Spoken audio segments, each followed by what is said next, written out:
There's 33 players left, and at this feature table, seat number 1, he was the captain of a Scottish team, Philip Stars, with 255,000. In seat number 2, we've seen him on this feature table before, Norway's Kai Danilo Paulsen. Pretty good chip stack. In seat number 3, big name in European poker, Thewie, as they call him, the yo-yo, Julian Thew, from the Midlands in England, the former EPT champion. And he's been at the top of the leaderboard since day 1, Norway's Knut Rustad. In seat number 5, another Scandi hitting the boards, Karsten Yo, 165,000. Frenchman in seat number 6 in Frederick Levy. Another new face to this TV table from the Bridge Club up in Bainbridge, John Keown. And a Wexford man in seat number 8. This is Thomas Dempsey. These 8 all vying to make that final 6.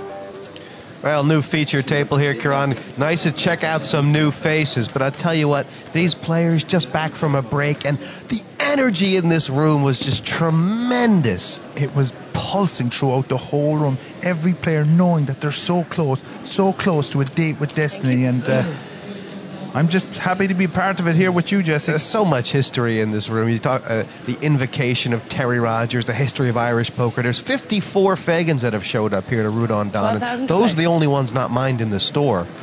But at this table, I think this is going to be a guy to watch. Yo-Yo's Julian Thew, who, I mean, he's just been one of the hottest players in Europe these last 2 years. Raised to 36,000. He's going to like the hand he's looking at right now, Jesse. He's got an ace king. He's first to bring it in, and he's elected to raise. And, he's made it 36,000, which is 3 times the big blind. And Yo, who's sitting on just about 165. Yeah, he's gone all in. And you know what? I like the play there. There's no point in just calling. Let's get all the chips out there, put some pressure back on your opponent, and maybe he can in some way lay this hand down. But, oh, look at this. Wow. Well, Keown has a much different sort of decision than Yo had. I mean, unbelievable. Jacks and 10s both look different to a raise and a re-raise than they do to just a raise. And you can't fault the play there. You cannot fault the play. He's just thinking, you know what? Worst case scenario is that I'm racing up against Ace King, which in fact it was what he would have been, and he doesn't want to race. Unlikely that Julian can get away from this, or what do you think? Well, it comes up to the type of fold equity. You know, how much more is it going to cost him to call the all-in from Yon? It's 90,000. It's all of Julian's chips. And he has called it. These are the kind of things sometimes you have to take on situational. That's absolutely it, Jesse. I mean, here it comes down to it's the absolute classic race in no limit hold'em. You've got the pair and you got the overcards, and it's now in the hands of the beautiful dealer. And who's going to be moving forward and who's going home? There's some things you can avoid and some things you can't get out of the way of. Ace King or 10s, it's Thew all in.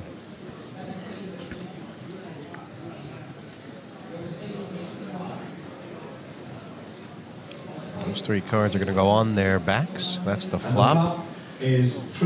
Oh, what a huge flop. He flops top set. Oh my goodness.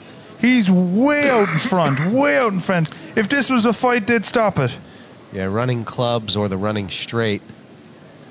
Oh my goodness, it's never easy. Of clubs, which means that Julian has a flush draw. Thewy's played a long time in this tournament, but is it curtains?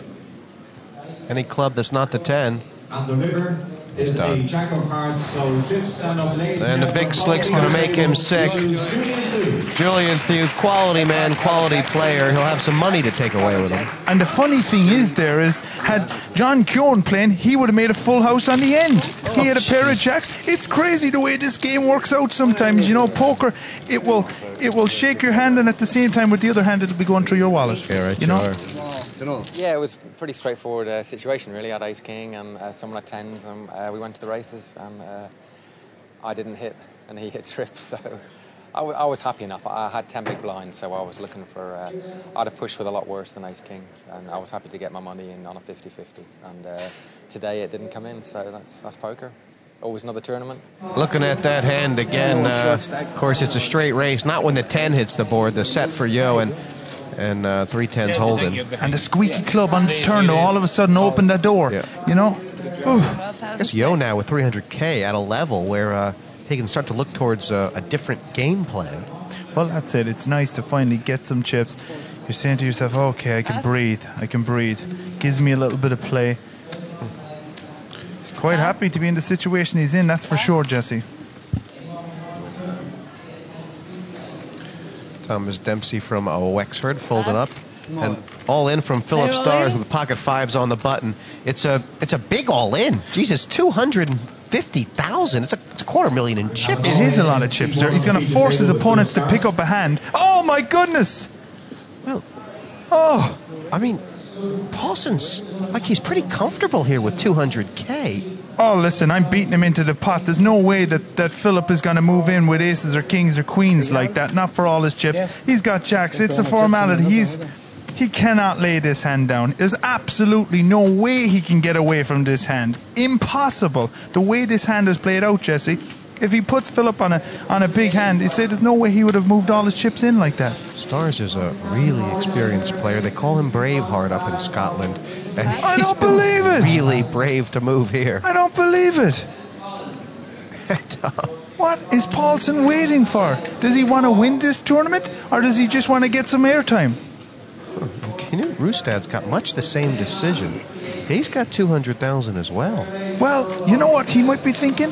The fact that Paulson was contemplating calling, he may have laid down a big card. In seat 4, we have Rustad is going to feel pretty good about this when he sees he's not racing. And it's interesting. I mean, Rustad has been a guy who's been at the top of the leaderboard for 3 days now. And he must have just made a read that Paulson didn't.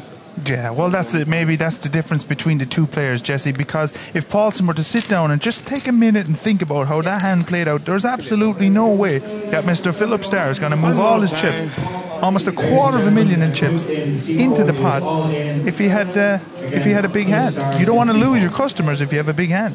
Braveheart has a few chips back, does Stars. And he's also got a set on the flop, does Philip. Unbelievable! And poor Knut. He's he's down to 2 10s in the deck. I can't believe it. Yeah, this is heartbreaking for the Norwegian. Oh. He has had a great tournament and got his chips in a great spot. But the captain of the Scottish team And he's just of wishing. Scottish poker has just knocked him.